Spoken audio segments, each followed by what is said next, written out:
You're listening to Business Talk Radio, where we take business to the next level. Rapping with Dr. Jacqueline connects you with experts from all over the world to help you take charge of your career, your business, and your life. Rap along with us. Visit drjacqueline.com to learn how to become a guest or a sponsor. And now, the doctor is in.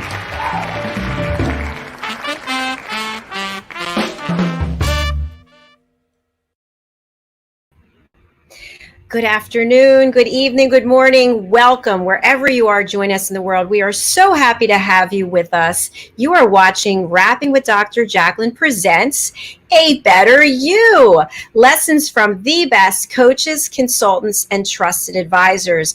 I am your host, executive producer, director, and broadcast engineer, Dr. Jacqueline Kerbeck. This show is not about anyone being interviewed. This is a presentation platforms where I've hand selected a group of people who are on my team. They are at the top of their game and they are leaders and experts in their field.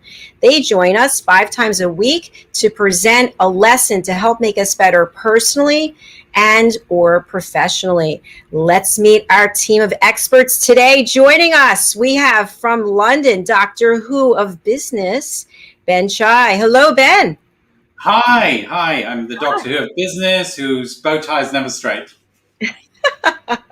We love the fact that you're wearing a bow tie. That's very gentlemanly, very classy. And also joining us, thank you, is Mildred Muhammad, joining us from Maryland. Hello, Mildred. How you doing? Nice to be here.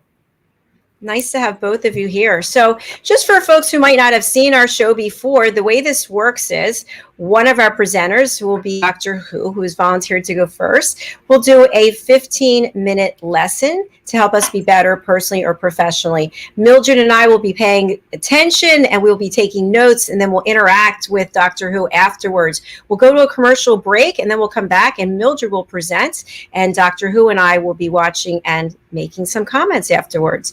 So before we begin, I'm going to spotlight each one of you. Tell us about who you are and the value that you bring to this world. Doctor Who. Hi, so my name is Ben Chai, also known as the Doctor Who of Business. I've been very privileged in my life to meet some amazing people and attract a lot of great people in my life. And I've been able to create businesses which have gone to 7 and 8 figures before they've either been sold or handed on to somebody else. So in terms of what I bring to this planet, that's always of interest to me because I never know from one moment to the next. However, some people do say that I bring light where in places where there is only darkness. So that's a little bit about myself, and I will give you back to Dr. J. Thank you so much, Doctor Who. And by the way, friends, you can watch our fabulous show. Doctor Who and I are co-hosts on The Underdog Show, and that's Wednesdays at noon Eastern Time, 5 p.m. British Summer Time. Thank you, Doctor Who. Mildred, I'm going to spotlight you. Please share with us who you are and the value you bring to this world. I am Mildred Muhammad, and the value that I bring to this world is that I try to help others to understand how important they are, especially with victims and survivors of domestic violence. I am a award-winning global keynote speaker on this issue, mostly because I was a victim who became a survivor, and now I am a warrior on the issues of domestic violence, abuse, suicide, PTSD, and child custody issues. It is important to always understand that regardless of what your situation is, that you consider yourself to always be a masterpiece. There isn't any time or situation that you find yourself in that you should not feel that is exactly who you are. So thank you, and I'm looking forward to speaking to you later. And back to you, Dr. Jacqueline.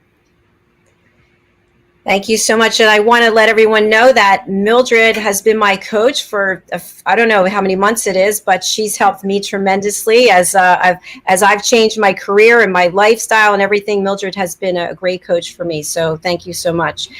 Okay, Doctor Who, are you ready? Yes, let's do this. All right, Mildred and I are going to go backstage. Do you have a deck today, or are you speaking? Yes, I have a deck. Okay, would you like to share it, please? Sure.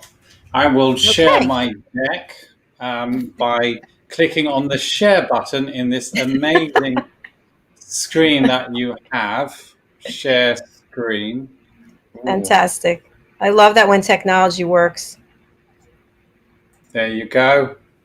Okay, Mildred and I are going to go backstage, and we will see you afterwards. Oh, looking forward to this.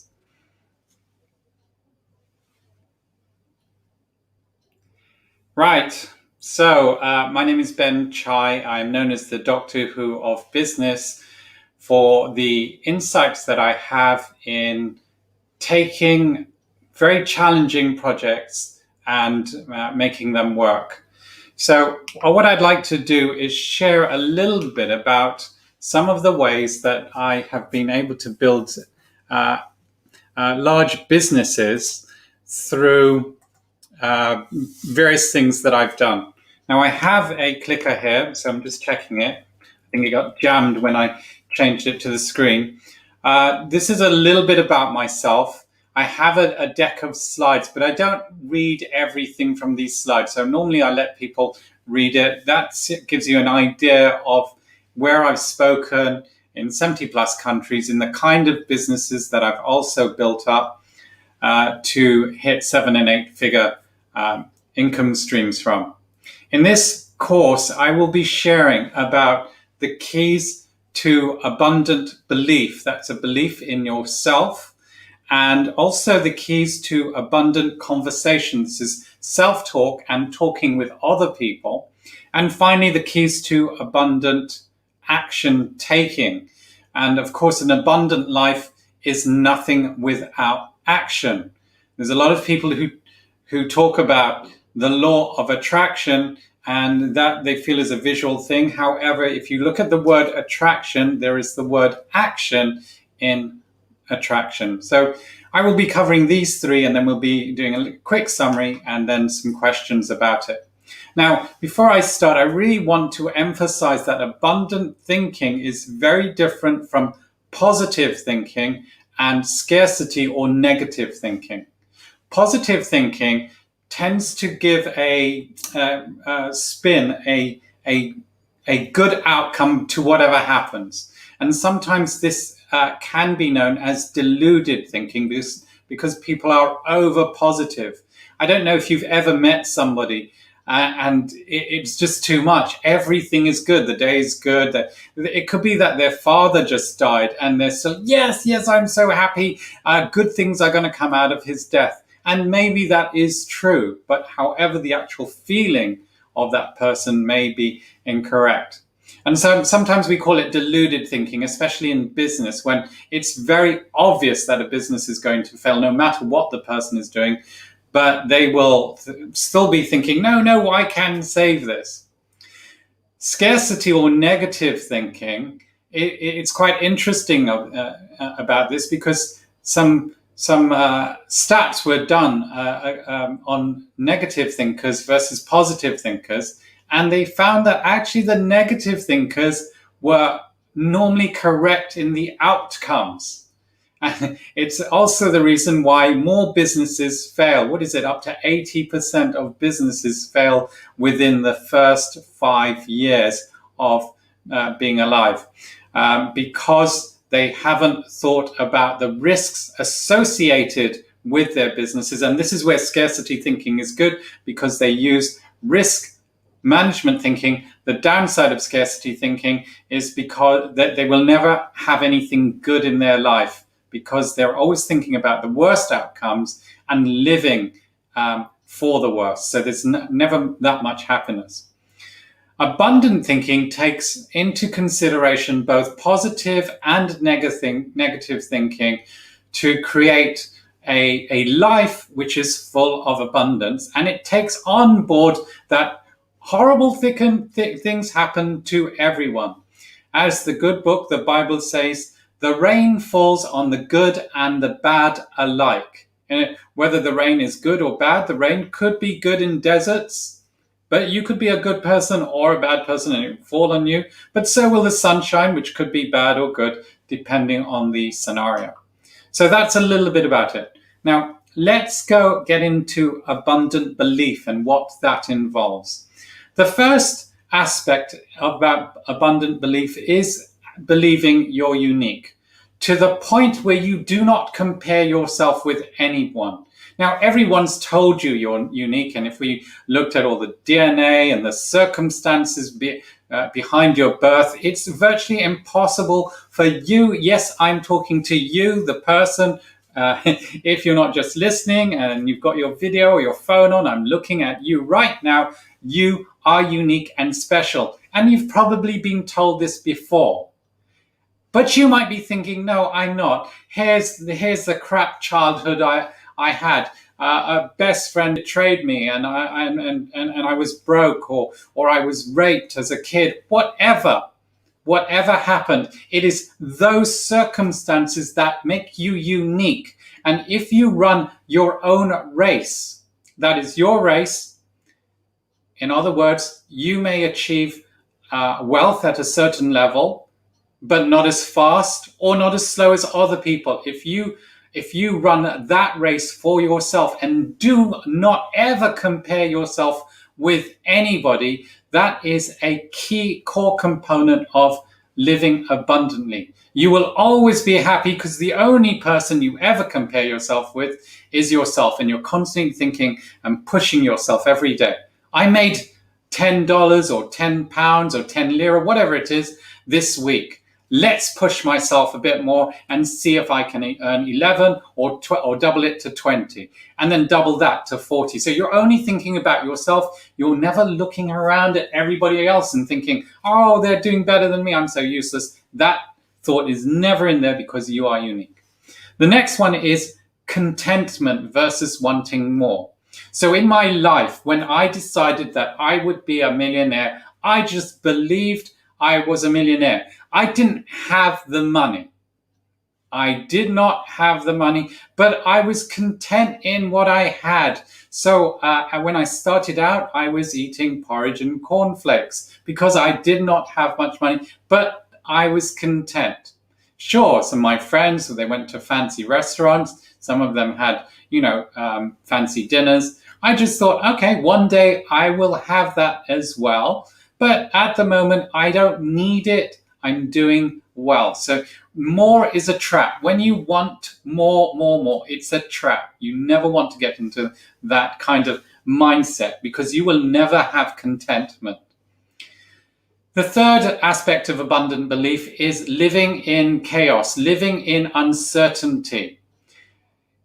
At the time of this broadcast, we have been living in a pandemic where the world has been shut down.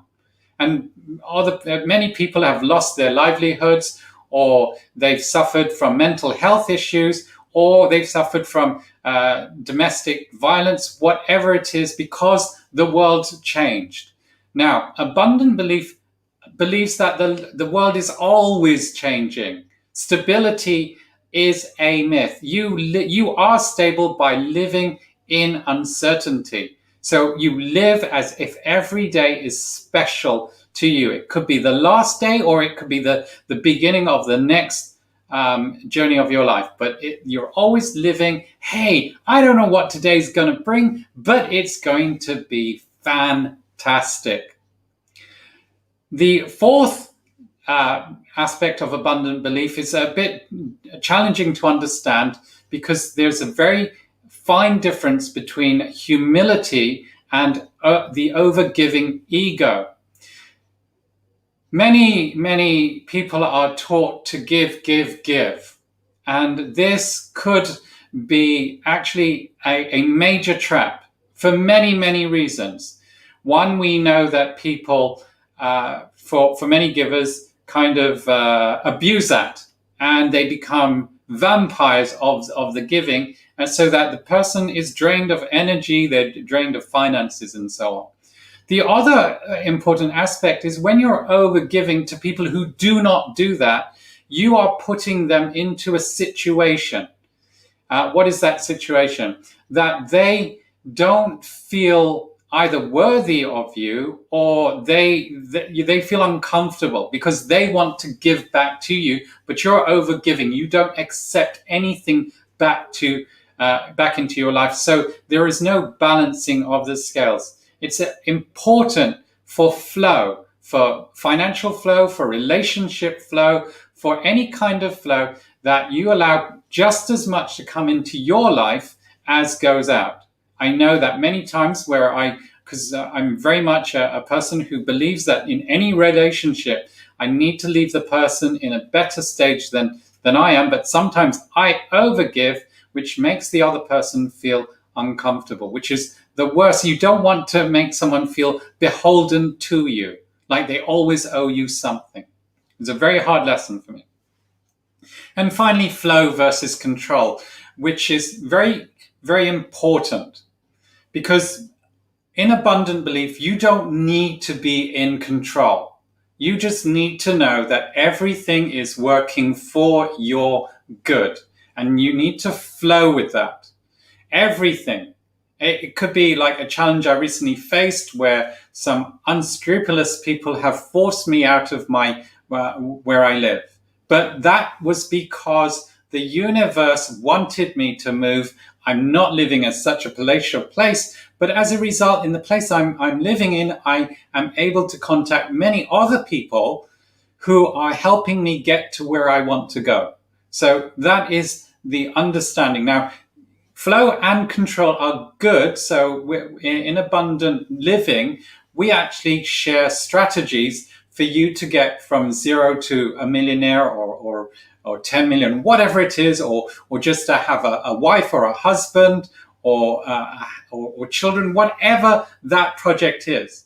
But there is an aspect of strategy and control and goal setting, and there's an aspect of flowing. So we like you to not think about the outcome. In other words, have an outcome independent belief. If you go on dating with 50 people, don't expect that all 50 dates are going to be great. If one happens, well, that's brilliant. And hopefully the other 49 will be great friends. So flow and control, be outcome independent. In a deal, don't think you're going to get the deal. Don't think you're not going to get a deal. Just think, hey, I'm going to do my best to close this deal, to connect with this person, to have a great time on holiday. But if the situation changes, that's fine. Okay, let's move on from abundant belief to abundant conversation. This is a great favor of mine, because your words with yourself and with other people matters, and it matters so much. Now, there are 4 aspects of this. One is financial management. And there's hundreds of aspects of financial management, but I will focus on just 2. 1, I use money for other purposes. What does that mean? It means that, look, your friends are out and they may have more money than you or not. We don't know, because we don't know how much money people are borrowing and spending on credit. But in financial management, you need to live within your means. In other words, if you earn $100 a week, no matter how hard it is, you need to spend less than $100. It's hard, it's challenging, but find a way. And don't say I've never had to do that, because there's a television program that I was on where I was given roughly $100 a week, actually. And they didn't believe that I could live on that. So live within your means. And if somebody challenges you, says, well, don't you have enough money? And in your abundant belief, you're believing you're a millionaire, you just say, I'm just using the money for other purposes. I'm saving it for a rainy day. I've got a special project. And if you're thinking, hey, I don't have any money to spend somewhere else, like maybe you want to go out and spend some recreational time with people, you don't think I don't have the money. Yeah. your self-talk is, I have all the money I need, but at the moment I'm saving it. And if you, by the way, if you Google a lot of millionaires, they are very frugal. So you could be thinking, I'm saving it. What are 10 things that I can do, or 20 things, or 30 things that I can do with friends, which doesn't cost anything?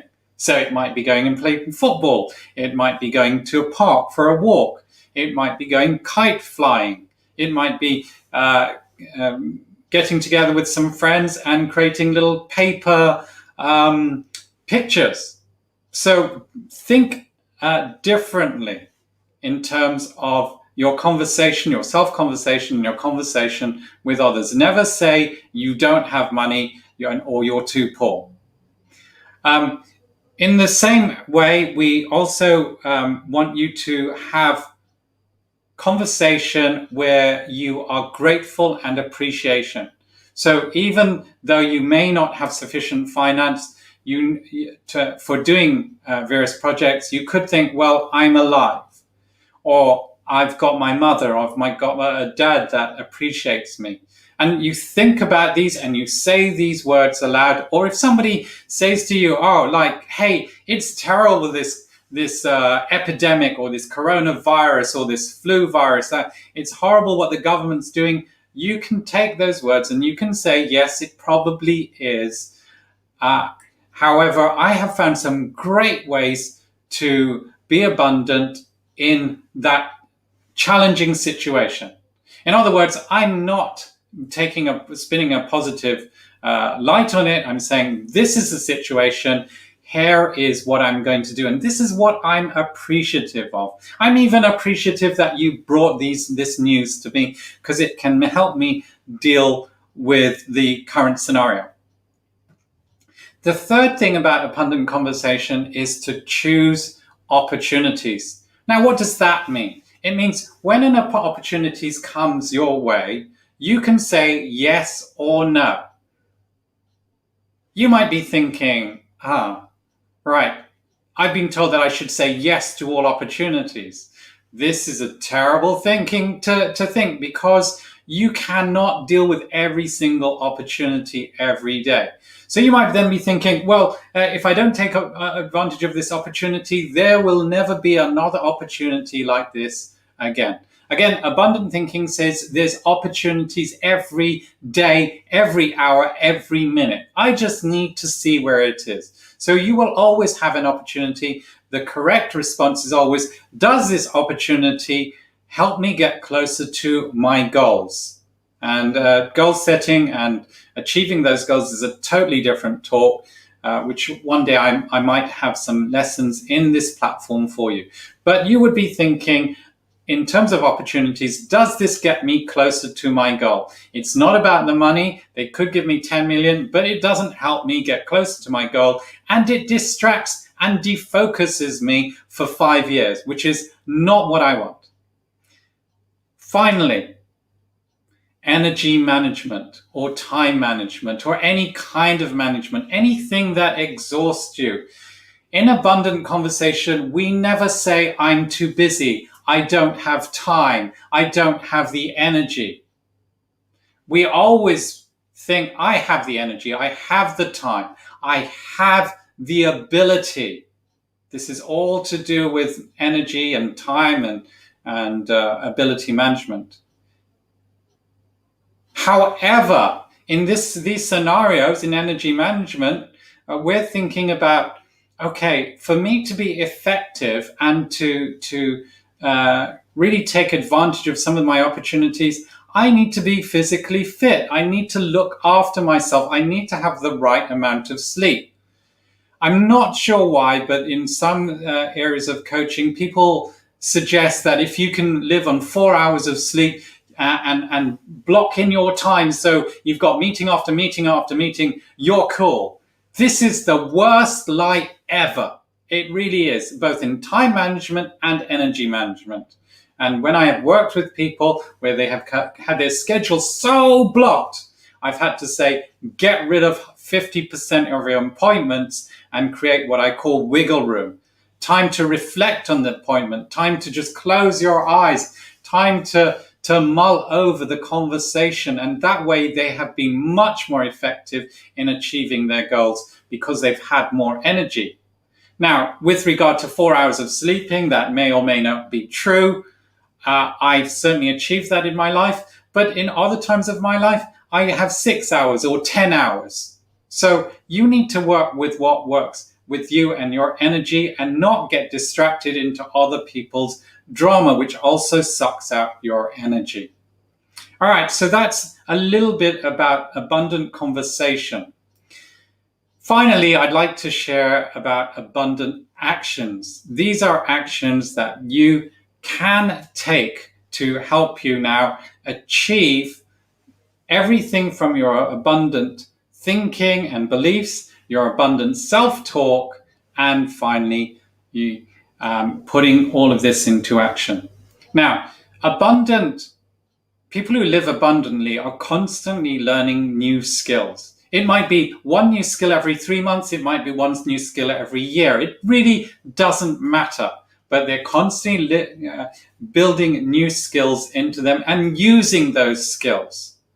They don't overload themselves. And constantly there are people who will say, okay, I've taught you about, let's go to the business world, as I'm known as the Doctor Who of business. You know about purchasing. Now you need to know about sales. Now you need to know about marketing. Now you need to learn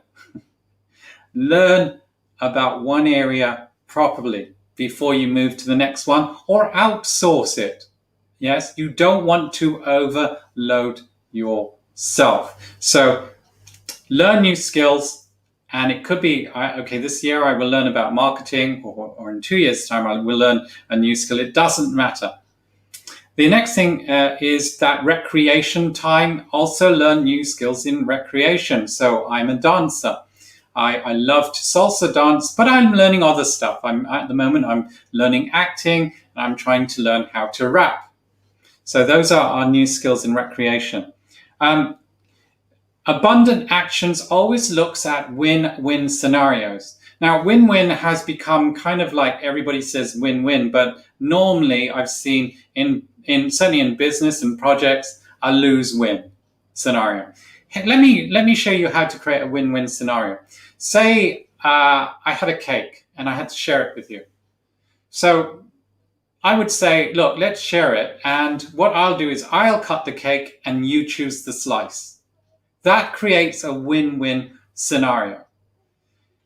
There are scenarios where it isn't quite win-win because there needs to be an element of whoever is more skilled in that scenario needs to have a bigger slice of the pie, but that is still win-win if you can understand your place in this. So, for example, a very small one. People say, Ben, you do so much pro bono work. Don't you think they're taking advantage of you? This is not win-win. Whereas in my internal abundant belief system, I'm there because I'm looking to meet and interact with certain people, which will also increase my social capitalism. This is my relationship capital, which will also allow me to get to where I want to be. So I'm not thinking, oh, yes, Microsoft pays me $2,000 to speak on their stage. My private speaking practice, I can get paid up to £10,000. I'm thinking, how can this stage be useful to me? They don't have much money. I will just write this off as a pro bono, but I will get to meet certain kinds of people. So always think collaboration and win-win. And if someone isn't giving you a win-win scenario, just walk. Yeah. Always remember there is enough for everyone. Even if you have to split the pie to a scenario that you don't want, because of something called the compound effect, if you just had 1% or 2% of lots of businesses, you will be a millionaire in no time at all. The third aspect of action is stretch your comfort zone. This is very different from feel the fear and do it anyway. Stretching your comfort zone is saying, here's the box, right? I'm comfortable in it. I'm going to push it a bit more. So in my dance world, when I plateau, I think, okay, this is now I need to go and speak to a different teacher and push myself a little bit more. I am still within my comfort zone because I know how to do Latin dance, but I'm pushing myself more. I'm becoming a teacher. I'm becoming a performer. I'm now performing on stages around the world. Keeps on pushing, rather than saying, hey, I'm going to go and be a hip hop dancer in the desert jungle in 2 weeks. That's crazy and stressful. It is really, really terrible. So think about growth, pushing that comfort zone. When you are asked for money, because people at some point in your life, when they see how abundant you are, you will be constantly overloaded with requests for money, requests for your time. So, hey, think about the root of the problem rather than giving time and money and anything else away. So think about it beforehand. Once you've thought it through, then come to a solution. A friend of mine, very good friend of mine, he worked in a charity organization, and one of the villagers had holes in the roof of their hut, and they asked for money to fix that roof. Instead, the organization gave them a sewing machine, which I thought was amazing, because the sewing machine helped fix the root of the problem so that they would never ask people for money again. They learned to sew clothes. They then learned to sell those clothes and pay for those holes in the roof, which gave them self-respect. Okay, so learn to get to the root of any problem rather than throwing money and time at the problems. It's a very important aspect of abundant actions. Act rather than react. So considered action. Don't get caught up in other people's dramas. These are abundant actions. Oh, blah, blah, blah, blah. Can you help me? Oh, well, I do have a schedule. Yeah. Can you tell me what are you doing to fix the problem yourself? Okay, so I only have 15 minutes to share about these aspects of abundant mindset and abundant living. If you can just take 3 or 4 of those and grow the rest of them at a later stage, because I know this is a lot, you over time, through a component called a law of I've even forgotten it. It's of aggregation, if you like.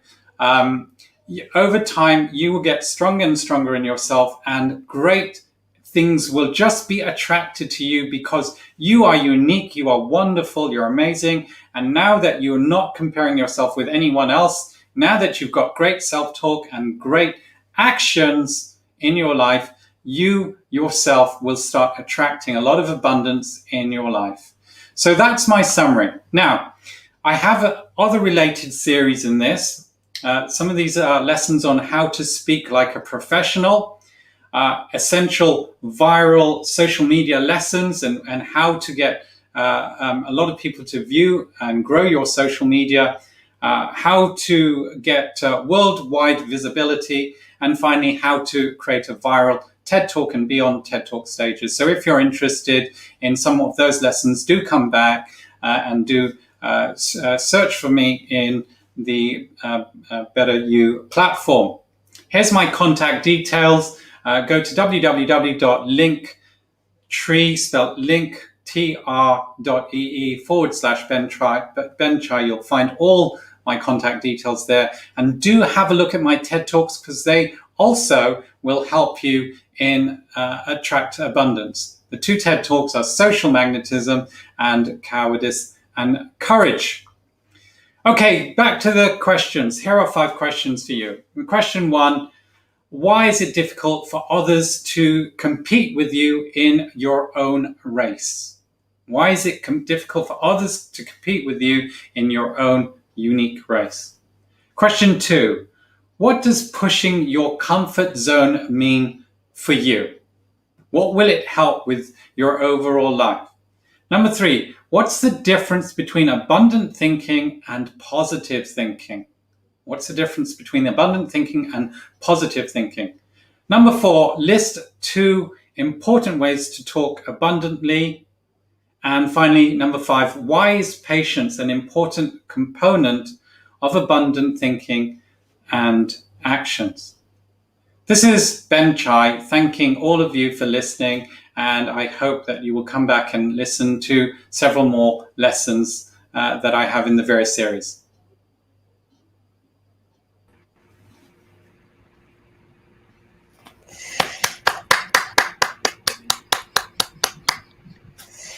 Well done, Doctor Who of Business. That was very informative. I think that was eye-opening in some ways, because I never really thought about abundance thinking and positive thinking. They obviously are very different, and I think that's something for everyone to think about. I also thought it was neat how you talked about coming up with things to do with other people that don't cost any money, because money, our perception of money is that it's the lack of it is a roadblock for a lot of things. But if you turn around how you're thinking about things, that you're saving it for something else, I think that makes a lot of sense. That's really helpful. Mildred, you're on mute, by the way. Yes, ma'am. Sorry. I thought that his presentation was very, very good in terms of how do you think about your business? How do you think about other people? What is your self-talk? How are you moving forward with the way that you're thinking? And then he broke it up into different categories, so that different hats, so to speak, so that others can truly understand how they are thinking and what does that thinking produce. Excellent. We are going to take a break and hear, it's actually something different that I'm doing. I'm trying to promote stars, people who are up and coming in various talents. And so we have an artist from the UK. Her name is ILO, I-L-O. She is represented by Licorice Dragon Records. And for our break today, we are going to hear her clip. We're going to watch her video, because when we're talking about being better, a better you, I think the messaging that she shares really resonates with me. Every time I watch this, I get all welled up. But her song is Heroes in Disguise. Her name is ILO, and you can purchase her music on Apple. Stay tuned. We'll be right back. Picture this, a life where you can leave your pain, a life where you can start again somehow. Picture this, a vision that can change a prayer. Happy heart that's always there in the now. So don't be afraid of fear. You know, as long as we're still here, we can be anything larger than life. Rise up from the ground. We can fall down over 10,000 times, then turn it all right back around. We never imagined how good life can be, but inside you and me, we can see past these ghosts in the mirror.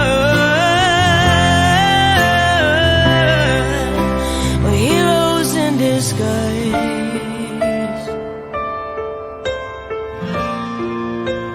Heroes in disguise.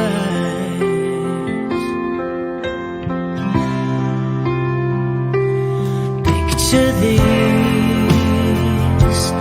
losing everything you got, never having had a lot, but holding on and on and on. Don't be afraid to dream, 'cause we are so much closer than it seems. We can be anything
You're listening to Business Talk Radio, where we take business to the next level.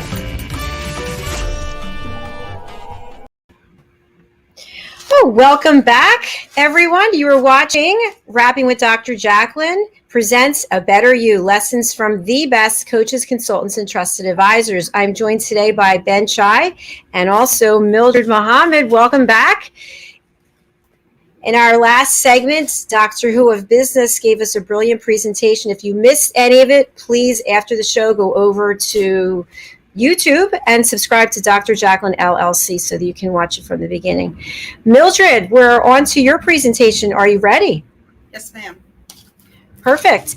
Do you have a deck you want to share, or are you going to go Nope. au naturel? Okay. Sure. We are going backstage, Doctor Who, and we wish you a great lesson, Mildred. Okay. So, my presentation is about the power of words. Words have power and they have energy. Most of the time, we present ourselves in the way that we want other people to look at us. Most of those times, people only get a snippet through those presentations of who we feel that we are. When I'm helping other people through my coaching to find out what in their hearts do they carry the negativity and the negativity from other people that they have expressed about them. And so we have to peel back those layers of pain in order to find out who they really are. And when you have someone that is in your life that is constantly stating negativity around you, about you, or from other people, it kind of puts a strain on your heart and on your spirit. And when you're trying to move forward in your life and you're trying to figure out where you need to go, most of the time, there are words in the back of your mind that is telling you you can't do this. Well, who told you that? Who told you you wouldn't be successful? Who told you that you would be a failure? Who told you that? Because many times it's people who are jealous or envious of your growth, of your light that they see that they're trying to distinguish. So the best thing for you to do is quiet the voices, the outside voices, and start to listen to your inside voice, because your inside voice tells you you are amazing. You can conquer anything. This is just something that's a speed bump in the road, but you will get over it. That's what your inner voice tells you. Listen to your inner voice. It never leads you astray. Only when you don't listen do you find that there are many obstacles that come up. How do I know that? Because I've experienced that myself. Trying to find a job as a victim of domestic violence with people who did not really understand. They think that victims are not very good decision makers. That's not true. I went from a victim to a survivor to a warrior. I'm a certified life coach. I help other people overcome the trauma that others have placed upon them. Some people say, well, that's the life you chose. No, that's not the life I chose. But it's the bag of lemons that were given to me. And so I took that bag of lemons and I made lemonade. And I put the sugar in it to sweeten it for as sweet of a life as I would desire. Is it hard? Absolutely. But it's worth the journey. You have to love yourself more than you love other people. Because when you love yourself, you will not allow the negativity from other people to affect you. Words are powerful. They can build you up or they can take you down. They can make you feel wonderful and they can make you feel horrible. They can make you feel love and they can make you feel hatred. We have to understand that words are powerful. Even when we're talking to our children, what are you feeding your children? Are you telling them that they'll never be worth anything? Are you telling them that they can't do it? Is that what you're telling them? Some parents do that because they see the light in their children and they are afraid that their children will be better than them. Be the parent you wish you had. Speak life into your children. Help them to understand they can do anything they want to do. They can be anyone they want to be, but they cannot have excuses as to why they cannot succeed. If you can't do it this way, then you find another way. There's always a way to make your dreams come true. The question is, do you have the tenacity to make it happen? Words matter. Words help to build who you are. I think it's in Ephesians 2, where I was speaking of a masterpiece. God said he created us to be a masterpiece. He didn't say what situation we had to be in. He didn't say somebody had to tell us that. He said he created you to be a masterpiece. So if he created you to be that, then you're already that. The only thing you have to do is believe it, accept it in your heart, and walk in it. Don't listen to the people that are around you who telling you that you'll never amount to anything. You think you're all that. You know what? You are all of that. It is all about you. Because once you start to feel that you're not worth anything, then that's when you get into that depression and you start to spiral down and no one can catch you. And please, if you are thinking of committing suicide or hurting yourself, contact a therapist. There are apps online that are free, that on your phone, find someone that you can talk to that can help you to divide all of that negativity to find yourself. You are wonderful and beautifully made. There's only one of you in this whole world, billions of people. There's only one of you. That not only makes you unique, it also makes you a masterpiece. So understand that. Don't allow anybody to tell you who you are. You know who you are. You know what you can do. You may have to get the skills, go to school, go to a trade school, learn, take a class online or something to build up your skills, but you already know how to do what you want to do. When are you going to do it? It's up to you.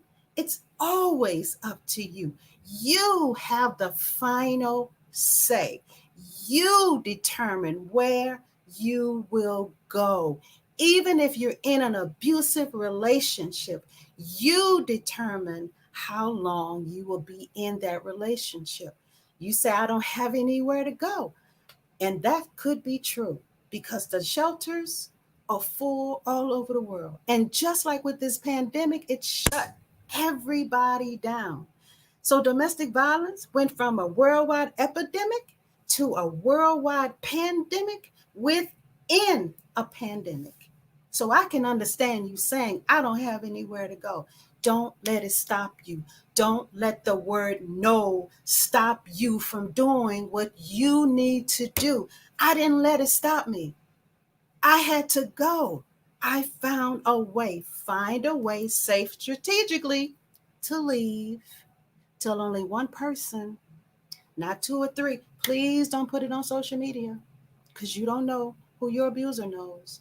Be strategic. Leave safely into a safe environment. There are many organizations all over the world that's waiting to help you. May not seem like it. You don't see it on the news. You don't hear it on the news, but it's happening. It's happening. So remember the power of words. They can build you up or they can take you down. They can be in love or it can be in hatred. It can be positive or it can be negative. You determine what goes in your ears. You determine that.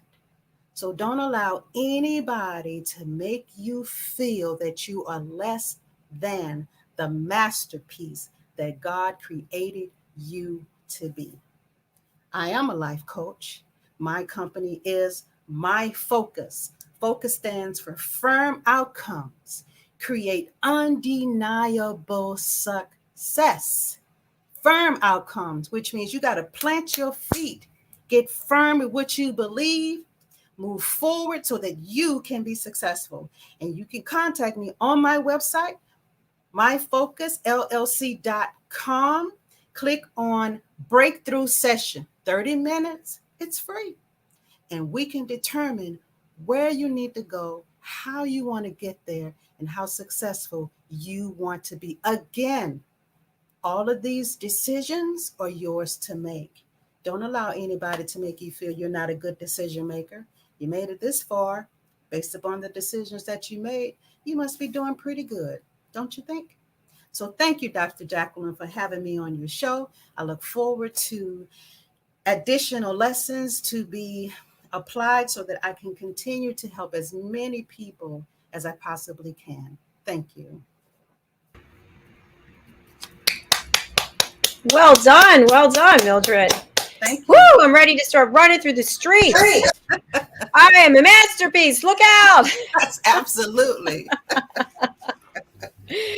I love how you combine the power of words, and we're letting people know whatever your situation is, even though it seems like you have no choice. You have the ability to make decisions, and the words that you say out loud and the words you think to yourself are what's going to help you get out of where you are or keep you where you are today. Absolutely. Thank you. Yeah, Thank you.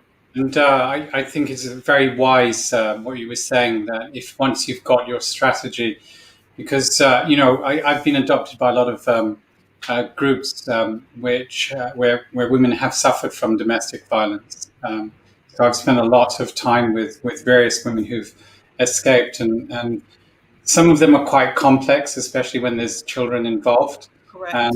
Or if they leave without the children. One of my businesses, we provide safe homes for women where the person they're with will hunt them down. So Right. we have to. So it's very, very important that they don't share that strategy. Really, really well done. Loved it. Thank you, Mildred. Are you going to write it? You've probably written a book on this already, right? I have. Well, I didn't mention my case. Do you remember the case of the DC sniper? Right. Right. That was my ex-husband. Right. Oh, goodness. So I was the intended target. He was killing innocent people to cover up my murder so he can come in and get custody of our children. So I'm speaking from experience when I talk about that. And I have written a book. It's called Scared Silent, When the One You Love Becomes the One You Fear. Wow. Yeah. You know, it's interesting. I wanted to connect the two of you months ago because I thought you two would be, I could see some collaborations between the two of you. So everything happens in its time. So I'm glad you were both here today on this show. Yeah. And I'm only here because somebody canceled. I know. Isn't that crazy? It's Really? crazy how things work. Everything happens for a reason. Mildred, one thing I just wanted you to share, when I had interviewed you, you mentioned the fact that, and I don't want to misspeak, but that people who are in situations right now, they are afraid to make a phone call because somebody might see the number on the bill or they might overhear. Right. But you had mentioned that there's other ways that they can reach out to someone. Can you share that, please? Absolutely. Especially with teleworking now, that is one of the premise. That's why it became a pandemic, because now that we were secluded, then there was no help. So when you are on a teleconference, such as we are, right, leave your mic on so that the people in the conference can hear if there's abuse going on in your background so that they can call the police for you. Set up a number with a colleague or a friend that when I dial 211, I need you to call the police for me. Don't text, don't email a victim, because you don't know who is listening or if the abuser is next to that person and they're not able to respond properly. So those are the most convenient ways. If you're on social media, send because I get a lot of victims contacting me on Facebook in my messenger. And so when they contact me, first thing I ask is it safe for me to communicate with you here? If they say no, then they'll give me an email to contact them. If they say yes, then we continue to talk until I can get them the help that they need. But they're very afraid right now, and the numbers are going up. Like I said, you don't hear it on the news.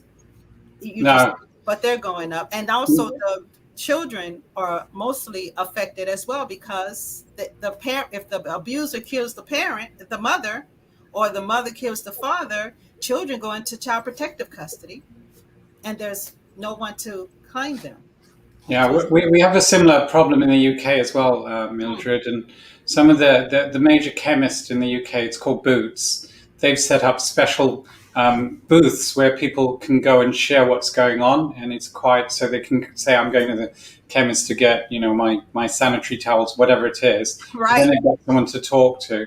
One of my good friends is a care worker. She also has a perspective. So if you are going through abuse at the moment and you can leave, but you're not, and you've got children, what's happened over the time is the children will disrespect you for not standing up, because they are being abused more than actually you, from the emotional damage that's coming into them. Right. So, and from her perspective, she gets very angry with the mothers that do have an opportunity, because not all mothers have this, or men as well. Some men get abused as well. But if you've got that opportunity, please do it for the sake of your children and their respect for you, because you may lose them from an emotional connection. Well, the other thing, I'm talking about losing their respect. The other thing is, in South Africa, a friend of mine launched an app, right? And the app is, if you're going through domestic violence, it just tells you what to do. It tells you, asks you about your situation, what's going on, and then it makes a diagnosis of whether it's wise to have the police there or not, or whether to, because report. Potentially the police coming could make it worse, or lives could be lost. So really, people need more people like you, Mildred. I personally could never, ever do that job. I would have so much anger inside myself towards the abusers. A lady I gave away because she's my adopted daughter, which she adopted me as her father. But anyway, her job is literally helping and working with young girls who've been multiple raped, right? And I just asked her, how did you even get married? Because I would hate men all the time. But you can't put all men in the same category. And of course, but it's easy when your job is seeing just that. You almost kind of, But you got to trust that the man that you're with is not like the other men, because he's an amazing he could have put you in that category too, right? And then not even contact you. But your friend who is upset with women who, for the sake of their children, can't leave, 80% of victims do not have physical scars. That means that they are contained emotionally and mentally within a relationship, and they are terrified of leaving. Although the children may lose respect for the parent, it is better to try to understand why this parent will not leave. There's always a reason. May not be something that this person can fully understand. Or if I was in this situation, which is something that no one should ever say about a victim of domestic violence. If I was in that situation, I would leave. You don't know. You don't know what you would do. You don't know for the sake of the children. The abuser may have said, if you leave, I'm killing the children. Now what? Exactly. But right? Or if you leave, I'm going to kill your mother. Or if you leave, there could be so many reasons why. And because there's evidence based upon what he or she has told them, so that they can believe these threats are real, they are not leaving. John said, you have become my enemy, and as my enemy, I will kill you. I knew it was going to be a headshot. I knew once he killed me, he would bury me somewhere where no one will be able to find me. I had to push past that fear had to cut off my emotional ties to him so that I would be able to live long enough to find my children, because he took them out of the country for 18 months and nobody knew where they were and nobody would help me to find them, and I was by myself. So what do I supposed to do? You see, so you don't, until that victim tells your friend, this is why I'm not leaving, don't get angry. Push that anger into help. Let that anger propel you to be more involved in trying to help the victim to leave. Every victim wants to leave an abusive relationship, but every victim doesn't know how. Show me how. Tell me what to do. What funds are available? What places can I go to? If you can't answer those questions, don't tell me to leave. It's easy to ask a victim, why do you stay? But you never ask the abuser, why do you abuse? You're just as afraid of the abuser as I am. That's why you come and attack me, because I am the easy target. The abuser is the hard target. Which one are you going to go to? You're not going to go to the abuser. You're going to come to me and say, you need to leave. You need to do this. You need to do that. When you do that, you put the total responsibility of the abusive relationship on the victim, when it is the abuser's responsibility. It's not the victim's. I think I'm all passionate. I think you've slightly misunderstood. So I'm the person who feels that if I was doing the job, I would be angry. So that's why I do not do that. I encourage anybody who is coming into this struggle. That's why I would never do that job. If you coming in this struggle to help victims, you should be angry. You should be, but not at the victim. Oh, I'm not talking about the victim. The system that's set up that paralyzes. Real good. I'm not saying I'm angry with the victim. I would be angry. I'm with you. I know. I'm with you. But my friend, these are because she actually works in that field of domestic violence for the government. So she's talking about women, and you are right. There may be hidden things. I also dated a lady who eventually left her husband, right? Because her son was hospitalized. And I said to her, and this is a lady with 2 degrees. I said to her, let me understand, if your son had never been hospitalized and you hadn't had that son, would you have stayed with him? And she said, yes, I would have. Yes. Now, this is a very intelligent lady. And I asked her why. She said, this is the problem, Ben. Over time, my self-confidence got lower and lower and lower, and I didn't believe that anybody would care about me or love me. That's why I stayed with him. Even when the neighbors reported the domestic violence in court, I defended him. So I totally get what you're saying, Mildred. She explained that whole, and this is a very intelligent lady, and we're living in a country where the guy didn't hunt her down, as it turns out. But her self-esteem had got so low. Yes, sir. And she said the other thing is that after a while, you think that this is love. Right. Yes. Yes. Victims have what they do over time, and I'm gonna be real quick, Miss Dr. Jacqueline. what she did was, because her self-esteem was so low, she put all of her value in her son. So he could do whatever he wanted to do to me, but if he touched my son, then I'm out.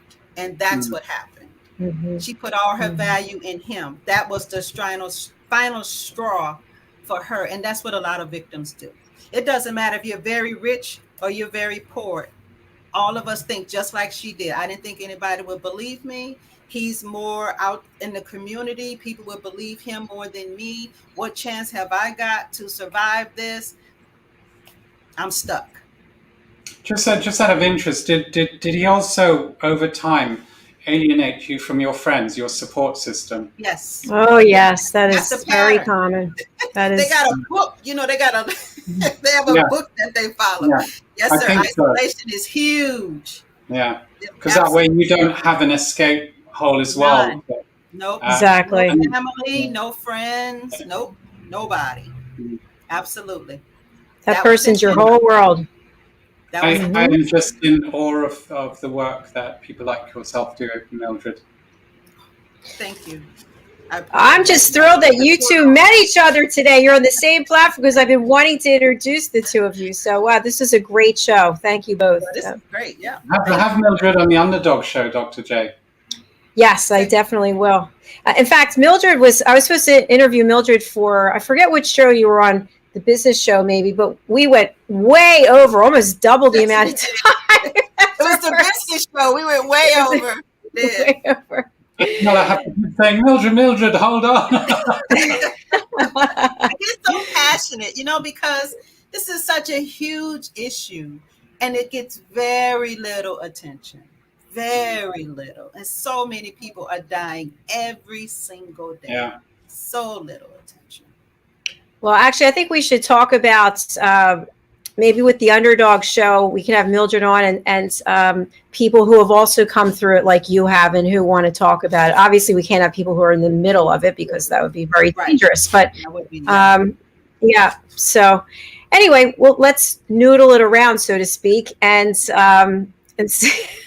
But it was great having you both on today. I really appreciate it. To friends who are interested over at Clubhouse, Deborah Wooten's 529 Creative Club Creative.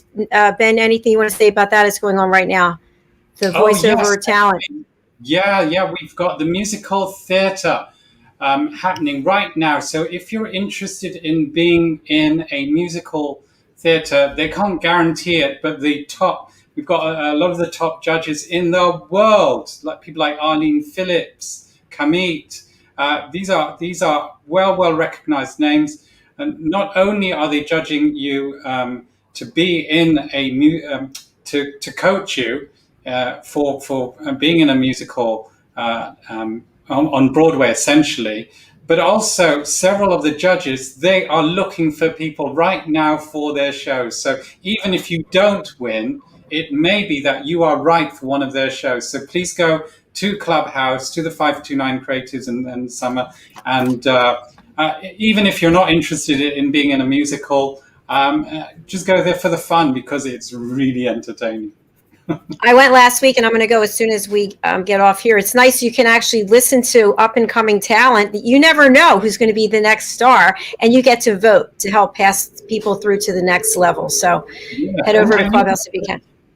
And Dr. Joe, you got to interview the winner of the previous competition today, the voiceover, and isn't she? I really see Ellie as being one of the. I'm watching a superstar on her way up. I keep saying I need to get your signature now before you become. And as a result of Ellie Rod's winning the voiceover contest, she now has a top agent who's representing her, and that was as a result of being on Clubhouse. And Deborah Wooten and Ben, the work you're doing. So thank you to all. We are going to wrap up now. Before we do, Mildred, what's the best way to contact you? You can contact me at Mildred@myfocusllc.com. And I will respond within 24 hours. I hope that you will sign up for the breakthrough session so that we can get you through that trauma so you can live a safe and happy life. Fantastic. And folks, as you've seen today and you've heard, Mildred has lived through quite a bit herself, and she's come out on the other side, and she is your advocate. She's here to help you. So find a safe way to contact her. Mm-hmm. Dr. Who of Business, how can we contact you? Yeah, just put my name in LinkedIn, Ben Chai. The person in the picture looks like me. That's a good one. That's pretty good. That's pretty good. That is pretty good. All right. Thanks, you two. I'll see you again later. I really appreciate you being on the team and being here today. Thank you. Bye-bye. Nice to meet you, Mildred. Nice to meet you too, Dr. Who. Bye. Oh my gosh, what a great show filled with so much wonderful information and also passion and transparency. I love that we bring all of that. Our guests show up authentically and share. And you can tell Ben and Mildred are both passionate about what they do. And more importantly, they're very passionate about helping other people. So thank you again for being here. We've got another show coming up at the top of the hour. It's all about dating with my co-host Lori Mendelson and our guest Eli Weinstein. And then after that, our last show of the day is another A Better You. And our expert presenters today are Hyatt Ives and Stephen Gillen. Thank you so much for being here. If you'd like to have a free copy of my ebook, Behind the Green Screen, please email me at Jacqueline@drjacqueline.com, and I'll be happy to send it to you. Thank you again. Stay well, take care of yourselves, and I will see you in a little while.